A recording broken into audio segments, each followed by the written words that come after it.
I'm sure that you've seen not just adults really that get into it, but like teenagers and Sure. people, in Uh, college yeah, and the average age nationally, and we see this at our facility as well. The average age nationally, used to think of it as an older sport, people that were retired or 60, 70, 80-year-old sport. But the average age now is in the 30s for the sport. So you're seeing a lot of young people gravitate to it. It's a great sport. It's easy to learn. And it's a good workout. I mean, the reality is you're on a court, pretty confined space, but you're moving around, and hmm that's the key is you're moving. Open up my hands, you open up my eyes, I let go. All I am is yours. So, if you know me, you know that I love a great networking event. And if you don't know me, then you get a little perspective into the people that I've met networking through the different interviews on this podcast. For full transparency, I actually had not met Frank Lawrence prior to today's interview. So, shout out to Kim over at Inviting Arkansas for making this introduction. And I hope you enjoy the episode. welcome back to Spotlight with Britt. And today I have got Mr. Frank Lawrence with me. And he was recently featured on the July 2025 edition of Inviting Arkansas. And so I would like you to introduce yourself and tell us who you are and what you Yeah, do. well, it's a pleasure to meet you and spend some time with you today. My name's Frank Lawrence. I'm Arkansas native. Been with Little Rock Athletic Centers for the last 13 years, Mhm. and we had the opportunity to take over the ownership of that organization 13 years ago, and so I'm the day-to-day partner involved in that. Yeah. Before that, I was a banker and spent almost 30 years in the banking world, and then other than that, I have a great wife and two kids, and dog and a white picket fence. So Yeah. pretty much living the dream. Awesome. Yeah, I noticed that you were with Bank OZK Yeah, previously. That is actually where I had my very first savings and checking account, there you like go. 20 years ago. Okay. So obviously, finances is very important to you, and saving and the businesses that you've been a part of are now that you're actually helping manage and part owner in. Um, the Little Rock Athletic Club and the North Little Rock Athletic Club, and Yeah. I'm pretty familiar with the one in North Little Rock. Yeah. I'm from North Little Rock, and Okay. my grandmother used to go work out over there like 20 years ago.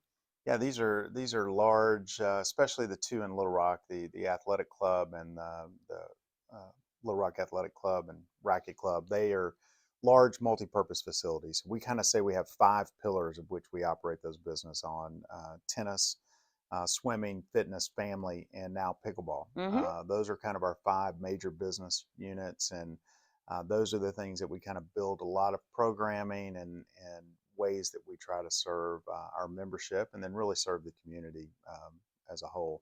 Our North Little Rock Club is a fantastic facility. We don't have the racket sports over there like we do, or the pool scene like we do at the Little Rock clubs. But yes, so it's a great organization and it's a cool business to run. As a banker, I really grew up as a generalist as a banker. You're partnered with hundreds of different types of businesses as a banker, and you get to learn a little bit about lots of different things. And so this club business is not dissimilar. Is that I have a restaurant, I have childcare, I have um, tennis professionals, I have personal trainers, I have pickleball, I have all these other businesses that you try to figure out how to operate and serve my team and then serve our members. And again, I think we're a really strong asset for the community as a whole. Yeah, absolutely. And I listened to a podcast that you were on probably about 4 years ago now. Okay. So right after COVID was in the full swing of things. Yeah. And you were talking about just how you had to regroup and almost kind of think of it when you started to open back up as, a new business. Yeah. So how how what was like your biggest challenge during that time? I mean, obviously aside from people not being able to come in. Yeah, I mean, well, first of all, it's super scary when your business has to close. You're forced to close your doors. and you have a team. We run about 400 employees. A lot of those are part time, but we run about 400 employees, and so you have a large staff that is dependent upon you as a business to provide either a primary or secondary income for them. Sure. So super scary. You're closing. You have we probably have about 18,000 members that we're serving throughout our organization, That's and incredible. um, you know it was really like wartime. Was really kind of how I described it. Is that we really had to hunker down and we had to figure out how are we going to survive, how are we going to get through being closed, taking care of our staff, taking care of our members, and then once we knew that maybe we were going to get to reopen, what was that going to look like? Because the world, as we all know and lived through, it was a different place, and so what were the parameters in which we were going to operate? And I spent a lot of time looking at other clubs around the world, looking at clubs in the country, and trying to figure out, hey, how are we going to do things? And so we made some very strategic decisions. Most of those were good and they were smart decisions. We partnered with our membership in the process, since we kept cash flow going, and we were able to pay staff and Hmm. keep things going there. And then we worked with our government. We worked with the Department of Health as well as the governor, and really set the rules of how we were going to reopen. Right. And fortunately, they were reasonable in that process. So it worked out pretty well looking back at it, but it was a very scary time.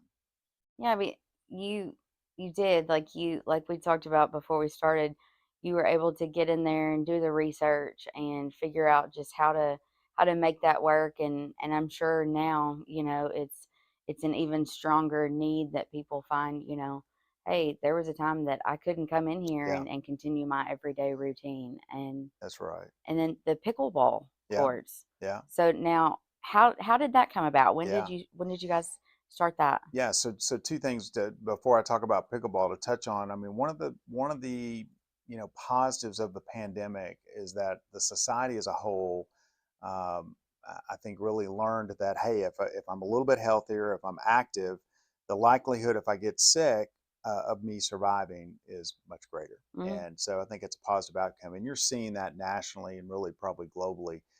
That people are more engaged in physical activity and engaged in being active. So that's helped us as a whole, and been a nice result of the pandemic. Sure. And then pickleball, yeah. So there's some podcasts out there on me talking about pickleball. That was a great experience to kind of think about that business. Tennis is our number one business, and so when you think about tennis, there's city courts all over the place. All the country clubs have tennis courts. There's several other organizations around that have tennis courts, but we have indoor courts. And so the indoor courts, I think, are our secret sauce. And those are the things that really help drive our tennis business. And so during the pandemic, you really saw pickleball start to take off across the country. People were able to be outside, they could play it, they were still Sure. spread out. And in Little Rock, we started to see the city invested in some tennis courts. Canis Park was probably the first area. Then all the country clubs added pickleball. Then you started to see Burns Park, etc. Mhm. And I can remember vividly. It was probably December of 20. I went to it was the first holiday party, close friends, and I'm hearing 8 o'clock on a Friday night in December. I hear the dink dink dink at the Little Rock Country Club, and I'm like, oh my gosh, somebody's playing 8 o'clock in December outside playing pickleball. Said, all right, we're going to figure out how to go forward with a pickleball investment and build indoor pickleball courts, which nobody had. And so Sure. that became the secret sauce of our success. So we took our tennis model, laid it over, and that's how we've operated the pickleball business, very similar to our tennis model. Okay. Yeah. Yeah, it's crazy how that did pick up and escalate so quickly here in Arkansas.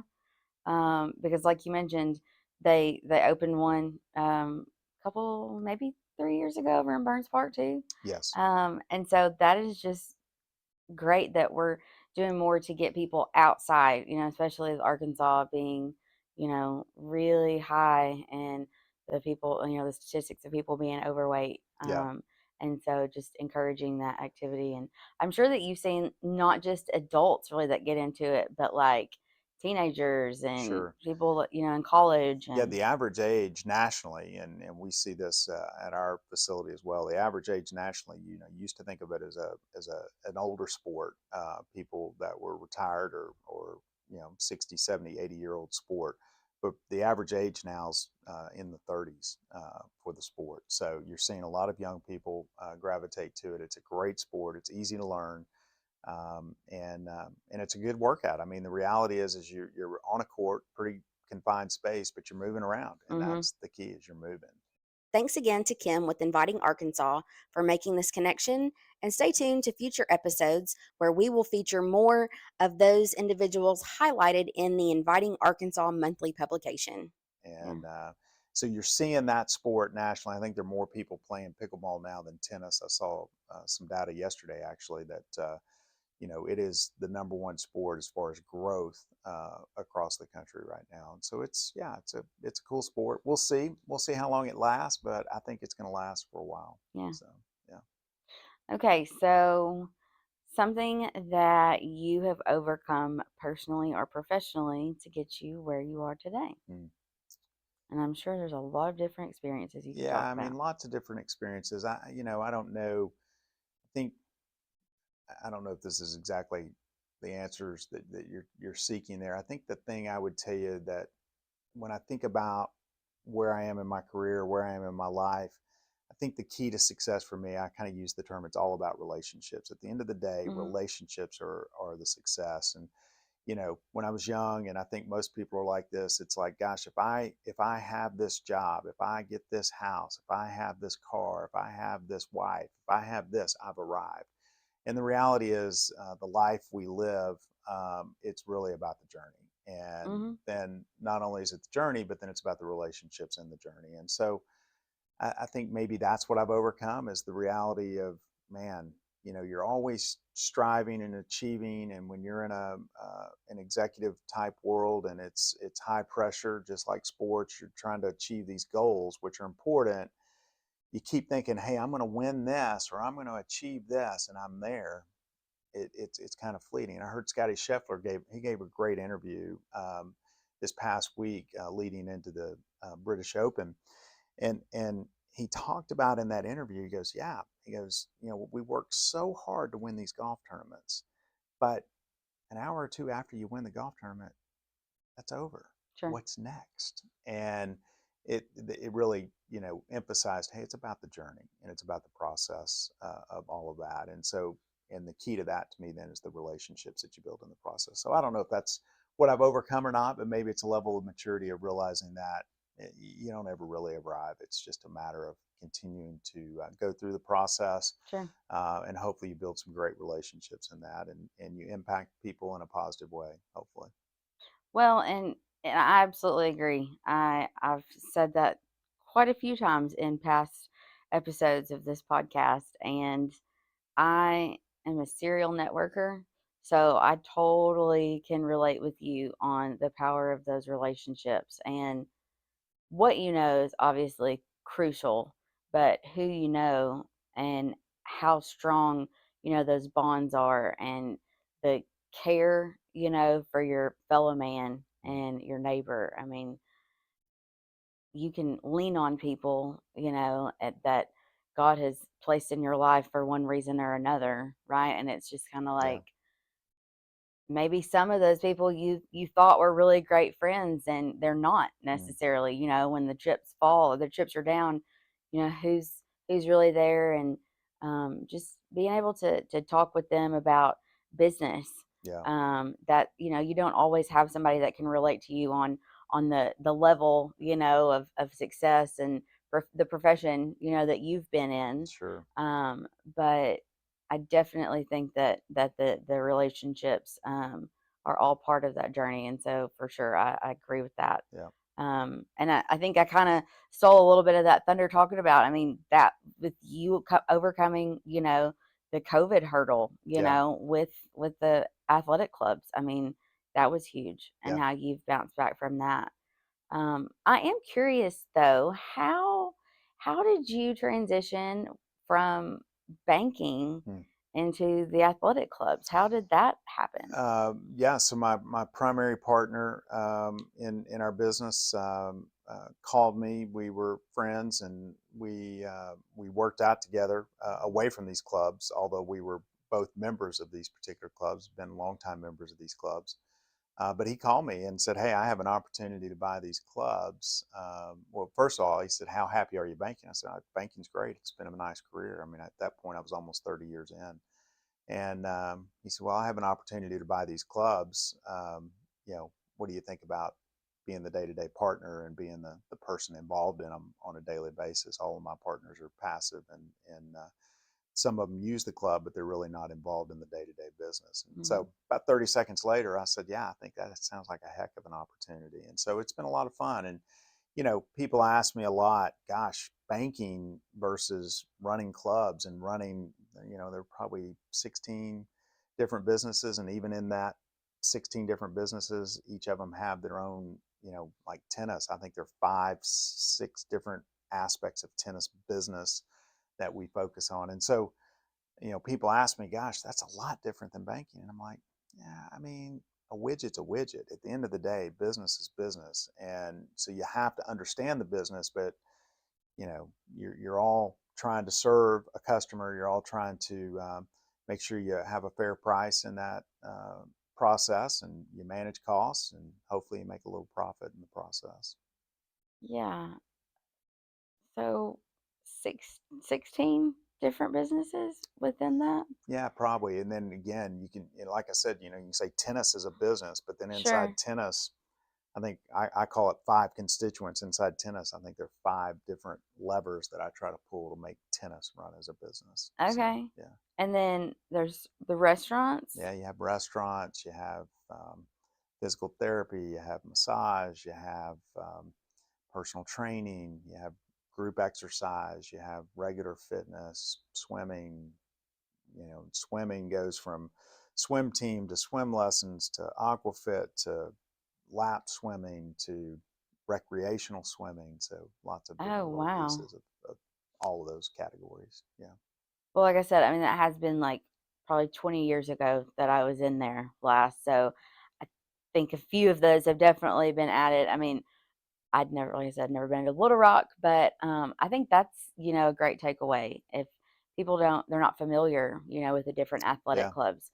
I mean, it offers a plethora of Yeah. activities and things for you to get out and Yeah. get active. It really does. And again, at all of our facilities, the two primary Little Rock clubs have big racket sports, but again, they are phenomenal assets to our community as a whole. Most communities don't have an asset like this where you can go to one place and be active in all kinds of areas, from tennis, pickleball, swimming, fitness, family related. We do after school care programs, summer camp programs, all of those things, and we're serving the family basically from a newborn um, until late in life. And so um, when you look at all that, one of the things we talk about in our brand promise is that, or our brand purpose is that we are a platform for a life well lived. And what that means to me is that we offer opportunities for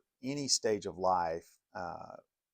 You can be involved. And fitness, yes, we're selling fitness or we're selling physical activity, but we're then really selling community and relationships. I mean, you're Sure. going to come to the club to maybe be involved in pickleball, but you're going to return to the club because now all of a sudden you have 3 buddies that you met playing pickleball, and every Tuesday you're going to be playing pickleball, or every Thursday. And so you're building this community and relationships in that process. And so that's really the power and the magic of where we serve. Is we have great facilities, great stuff, great programming, but community and relationships are what we're about.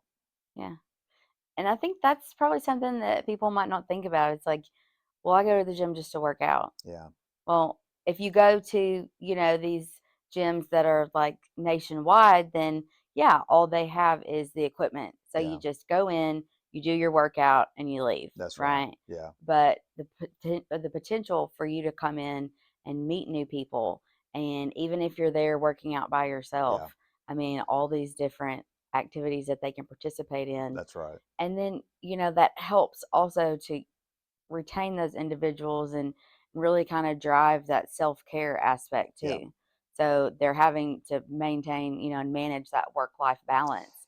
If you've made it this far into the episode, I'm glad you stuck around with us and give me your feedback in the comments. What do you do to maintain work life balance for yourself? Yeah. And so that provides a great avenue, um, with such a variety of Yeah, options there.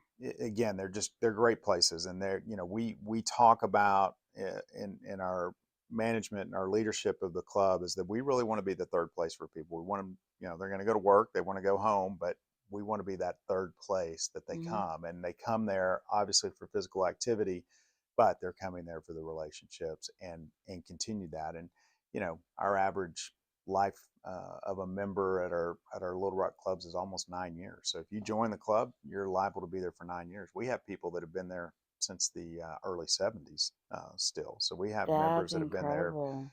30, 40 years in some cases.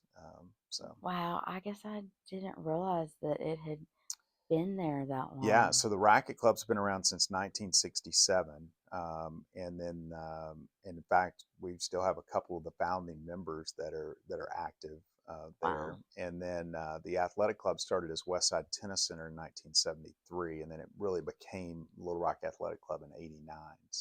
Okay. So yeah, it's been around a long time, and there have been people that a big group of people that are still there that have been there a long time. And that again ties into those relationships and that passion for the community. And so, and I keep going back to North Little Rock, Yeah, so pardon me. yeah. But so I'm on the Vanguard committee at the North Little Rock Chamber. So we do our Operation Thank You every March and April, and you all are members of the Hmm. chamber. I got to deliver your directory, and I Yeah. met. I cannot remember the young lady's name, Sarah.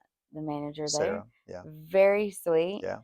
and it's just so welcoming, Yeah. when you go in. So I I'm curious. You're very well networked and involved in the community. So, do you have a favorite nonprofit or Huh. one that you serve on a board Sure. or you encourage Yeah. volunteers? I do. I mean, obviously, I have a lot of nonprofits that I'm passionate about.